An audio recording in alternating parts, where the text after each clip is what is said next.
Scene dibuka dengan memperlihatkan Reddington yang dikeluarkan dari sel khususnya untuk diinterogasi menggunakan alat pendeteksi kebohongan. Di lain sisi, agen Harold Cooper menggunakan rapat bersama para petinggi FBI untuk membahas terkait keinginan Reddington yang harus FBI kabulkan apabila mereka ingin bekerja sama dengannya. Elizabeth King pun demikian. Ia menjalani serangkaian tes untuk menyatakan bahwa ia tak mengenal siapa itu Raymond Red Reddington dan tak pernah bekerja sama dengannya. Karena ingin membuktikan data yang ia berikan selalu faktual, kali ini Reddington memberitahu FBI bahwa pada pukul 11 pagi akan ada kecelakaan di Taman Decatur Industrial. Harold Cooper yang telah menerima informasi itu langsung menyebarkan beritanya kepada atasannya. Namun sayang sekali, atasan Cooper tak mau mempercayai setiap perkataan dari Reddington yang telah mereka anggap sebagai penjahat kelas kakap. Bahkan atasan Cooper akan merilis kepada publik jika mereka telah menangkapnya. Meskipun atasannya menolak, pihak FBI tetap berusaha mencari tahu apa yang akan terjadi di taman tersebut. Ketika agen Ressler sedang bertugas, ia tiba-tiba mendapat himbauan untuk segera mengosongkan rel kereta karena sebentar lagi akan terjadi sebuah kecelakaan. Benar saja, sebuah kereta melaju dengan kencang dan menghantam kereta lain yang menimbulkan korban sebanyak 60 orang. Scene berpindah, menampilkan Elizabeth King satu-satunya orang yang Reddington percayai untuk ia ajak bekerja sama. Karena Elizabeth mulai mengetahui bagaimana cara Reddington bekerja, ia menegaskan kepada Reddington bahwa mereka hanya akan melakukan sesi tanya jawab. Kemudian, Elizabeth meminta Reddington untuk menjelaskan terkait kecelakaan kereta yang terjadi di Taman Decatur Industrial tersebut. Reddington memastikan bahwa insiden tersebut bukanlah kecelakaan, melainkan sesuatu yang telah direncanakan secara pasti. Pelakunya bukanlah orang biasa. Ia bertanggung jawab atas beberapa pembunuhan terencana dan selalu terlihat seperti sebuah kecelakaan. Lalu Reddington dibawa ke ruang informan untuk membantu FBI lebih lanjut mencari tahu siapa pelaku dari kecelakaan itu. Bangunan untuk di Moskow, lebih dari 7 tahun 3.000 warga telah tewas adalah beberapa kasus yang dilakukan oleh pekerja lepas. Setidaknya itulah sebutan bagi orang yang akan FBI tangkap kali ini. Karena pekerja lepas tak pernah memiliki jadwal pasti untuk melakukan aksinya, maka dari itu Reddington akan membuat sebuah pertemuan dengannya. Dengan syarat, ia hanya ingin mengajak Elizabeth King untuk terbang menuju Montreal tanpa diawasi oleh pihak FBI. Reddington juga meminta Elizabeth untuk mengenakan gaun pada malam nanti. Mereka kemudian diterbangkan menuju Montreal untuk pergi ke sebuah restoran ternama. Setelah disambut dengan baik oleh pelayan, mereka langsung memesan secangkir wine dan Reddington mengajak Elizabeth berbicara yang tak sama sekali memiliki hubungan dengan orang yang sedang mereka cari. Meskipun FBI dilarang untuk mengikuti mereka, tetapi agen Ressler tetap saja ikut terbang menuju Montreal untuk mengawasi mereka berdua. Ketika dirasa percakapan telah cukup, Reddington tiba-tiba melarikan diri dan menyalakan alarm darurat yang membuat Ressler panik dan langsung berusaha mencari keberadaan dirinya. Ia menyalahkan Elizabeth karena telah membiarkan Reddington pergi. Namun ketika mereka panik, mereka berdua justru menemukan Reddington yang sedang terduduk di dalam van milik FBI. Reddington menjelaskan jika ia telah menemukan korban selanjutnya dari sang pekerja lepas. Kali ini, korbannya merupakan seorang aktivis hak asasi manusia bernama Floriana Campo. Foto itu ia berhasil dapatkan ketika ia menukarkan topinya kepada pelayan yang pertama kali bertemu mereka di pintu. Akhirnya, pada keesokan harinya Elizabeth langsung menghampiri Floriana Campo untuk meminta izin melindunginya. Secara terang-terangan, Elizabeth memberitahu bahwa Floriana telah menjadi target pembunuhan oleh seseorang. Setelah itu, mereka mulai mengumpulkan informasi mengenai data pribadi milik Floriana. Dikabarkan, Floriana telah giat dalam menggagalkan aksi-aksi perdagangan manusia di Amerika Serikat.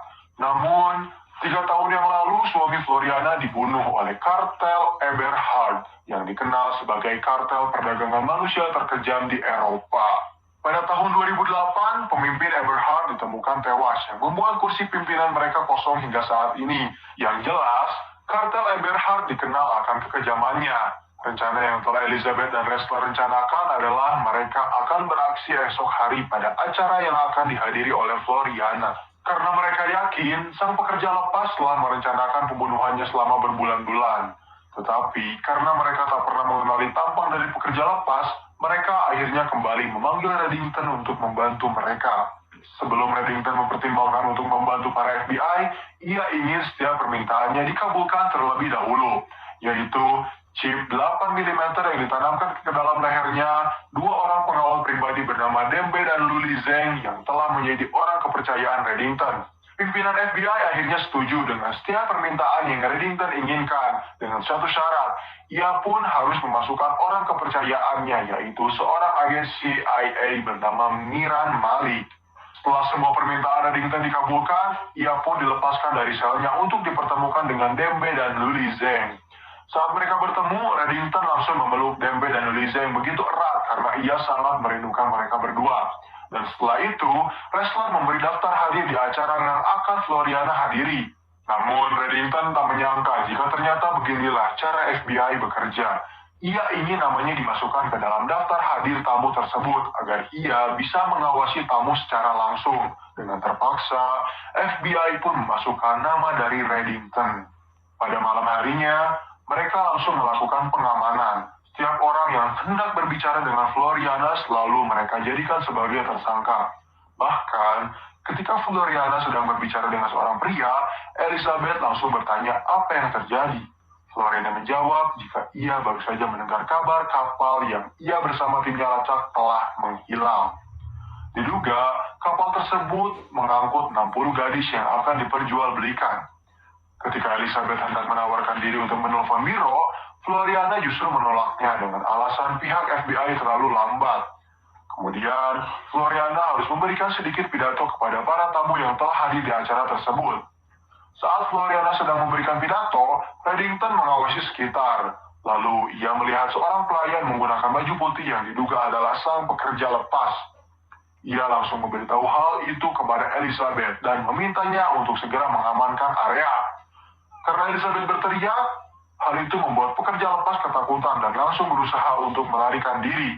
Meskipun sang pekerja lepas sempat terpojok, ia masih bisa melarikan diri hingga akhirnya pekerja lepas tertangkap setelah Elizabeth berhasil menabraknya.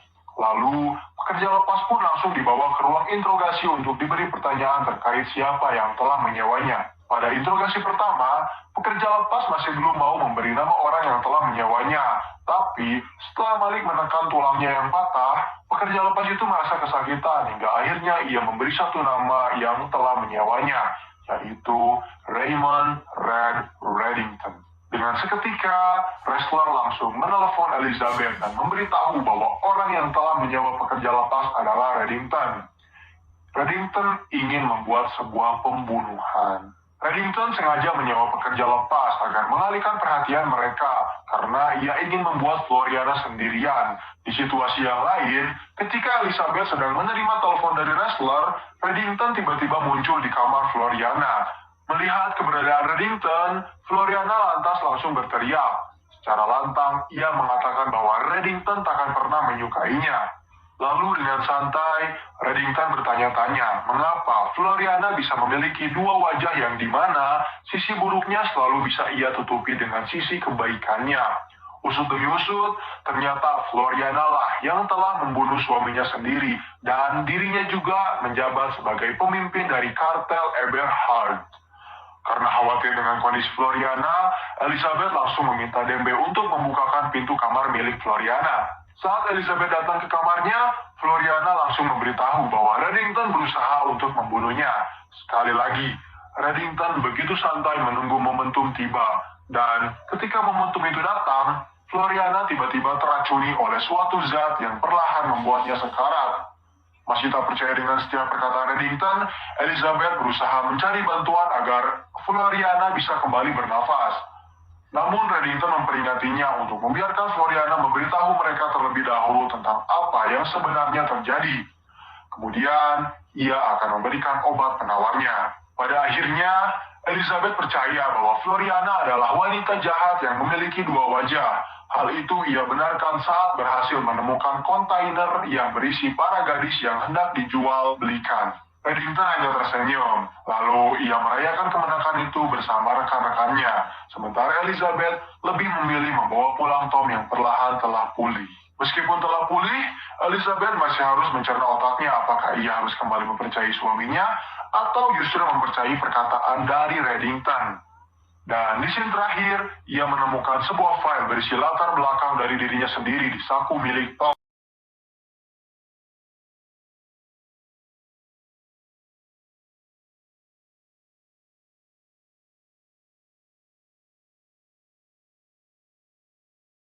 Scene dibuka dengan memperlihatkan suasana di kota Shanghai, China.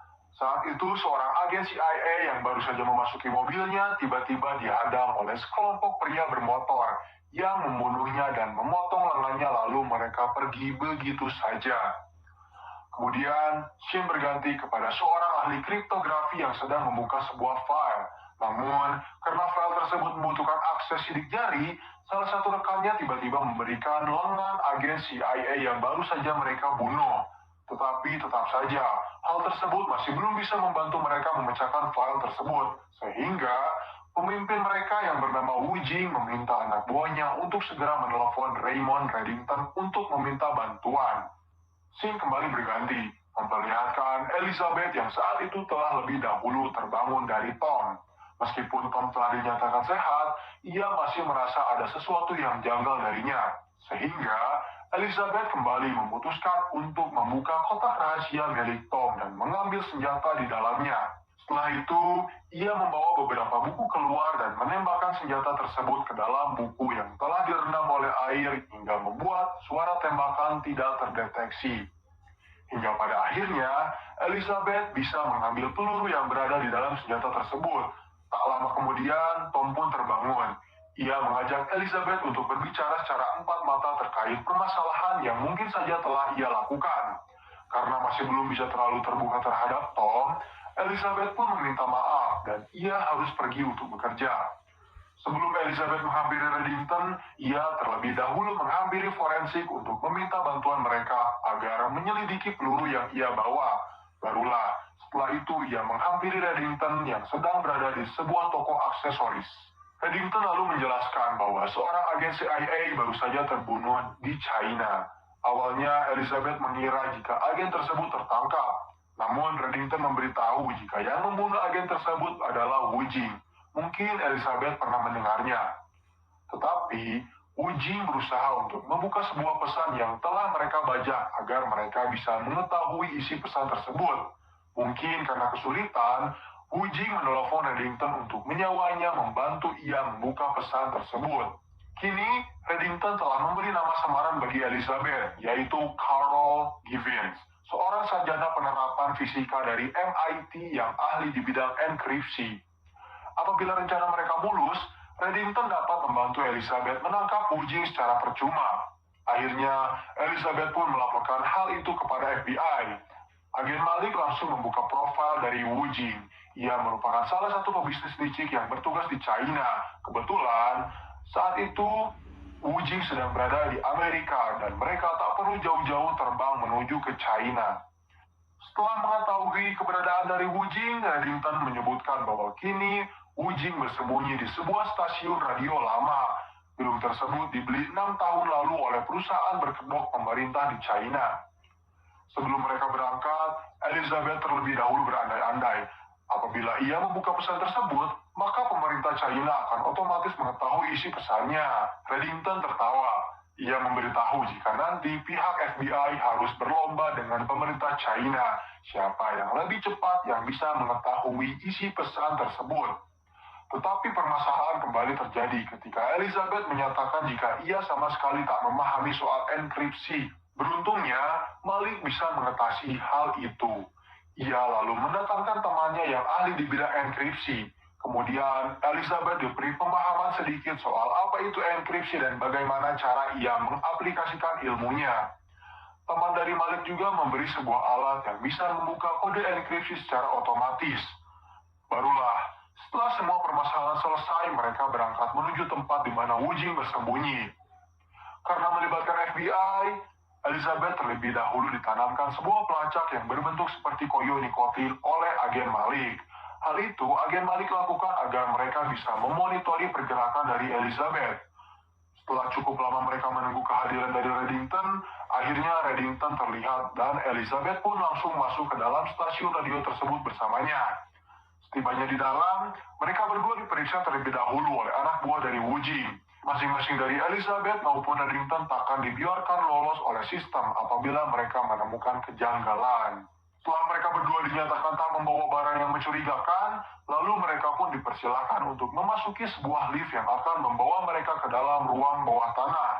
Namun sayang sekali, ketika mereka telah turun menuju ruang bawah tanah, pihak FBI tak bisa melacak keberadaan mereka berdua dan harus kehilangan sinyal dari alat pelacak yang telah mereka tanamkan kepada Elizabeth. Setelah cukup lama menuruni ruang bawah tanah, mereka pun tiba di ruangan khusus milik Wujing.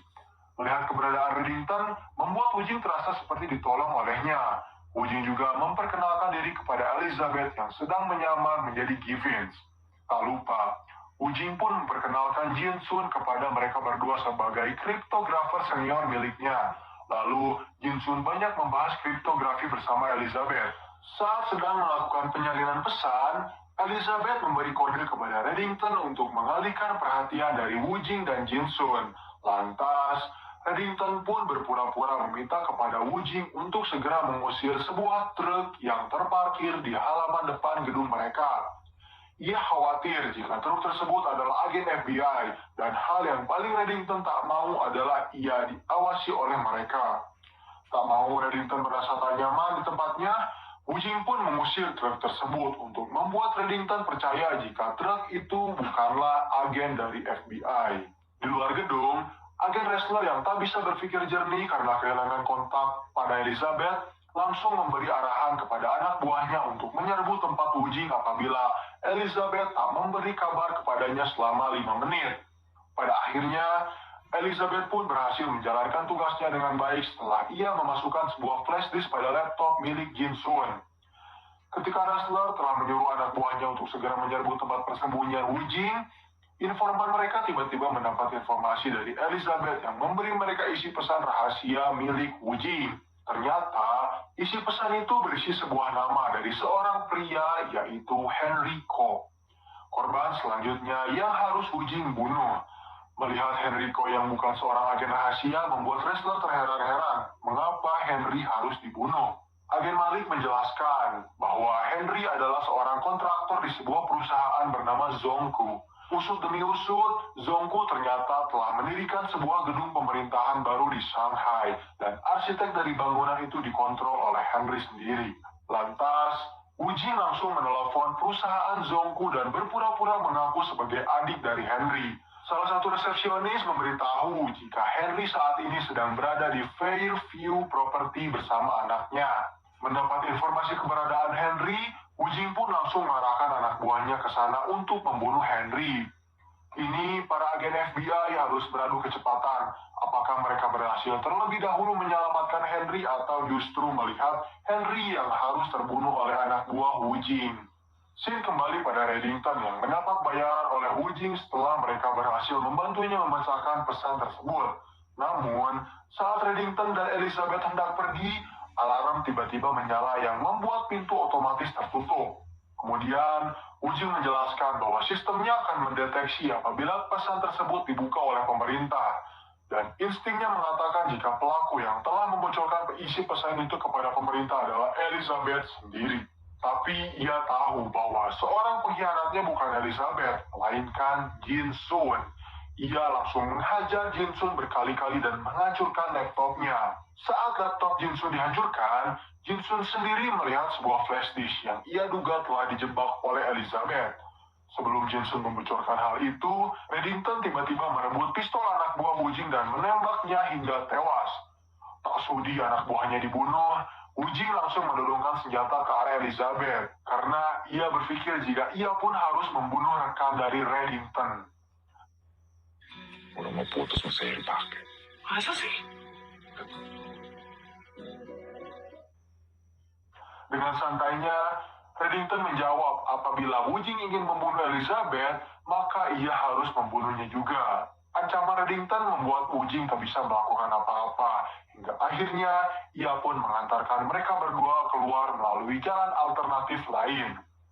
Henry yang saat itu tengah memperkenalkan berbagai gedung kepada anaknya, tiba-tiba mendapat telepon dari Malik. Malik meminta kepada Henry untuk tetap berada di lantai gedungnya, karena ia akan menjadi target dari pembunuhan. Henry yang cukup panik langsung mengerti akan hal itu dan dengan cepat mencari tempat persembunyian untuk anaknya. Namun sayang sekali ia harus terlambat, karena anak buah Wujing telah tiba dan langsung mengejarnya. Di lain sisi, agen Ressler dan agen Malik berhasil datang di waktu yang tepat. Ressler langsung berusaha membunuh setiap anak buah Wujing yang hendak menembak Henry saat itu. Sementara anak dari Henry berhasil agen Malik selamatkan setelah ia menembak mati anak buah Wujing yang hendak menculiknya.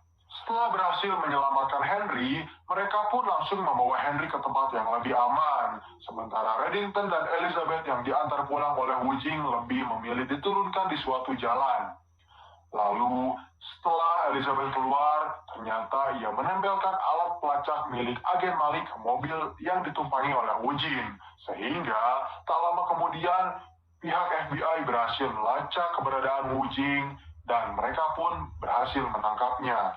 Tak lama setelah keluar dari mobil, Elizabeth dan Reddington pun dijemput oleh Dembe yang saat itu bersama Luli. Di dalam mobil, Elizabeth kembali bertanya mengapa Reddington selalu memilihnya. Reddington menjawab, karena semua ini demi ayah Elizabeth. Setelah itu, Reddington tak kembali menjawab pertanyaan yang Elizabeth berikan padanya. Setelah berhasil menjalankan misinya, Elizabeth pun langsung pergi ke kantor. Tetapi, ia tiba-tiba ditahan oleh agen Ressler yang ingin mengungkapkan jika di misi kali ini, Elizabeth berperan sangat penting. Elizabeth hanya tersenyum, lalu ia memasuki kantornya dan menemukan hasil laporan balistik dari forensik. Namun, saat Elizabeth membukanya di mobil, ternyata hasil tersebut berisi sangat rahasia. Hal ini semakin membuat Elizabeth terheran-heran dan mengapa semua ini bisa terjadi. Ternyata, hasil balistik yang Elizabeth terima bukanlah hasil asli dari yang forensik berikan, melainkan hasil itu telah berhasil Ressler rekayasa dan ia tukar saat mereka berbicara. Kemudian, agen Ressler melaporkan hal tersebut kepada Cooper. Kini, Cooper memerintahkan anak buahnya untuk melakukan pengawasan kepada Elizabeth. Sementara Reddington membuka amplop yang Wujing berikan padanya. Di dalam amplop tersebut berisi sebuah kertas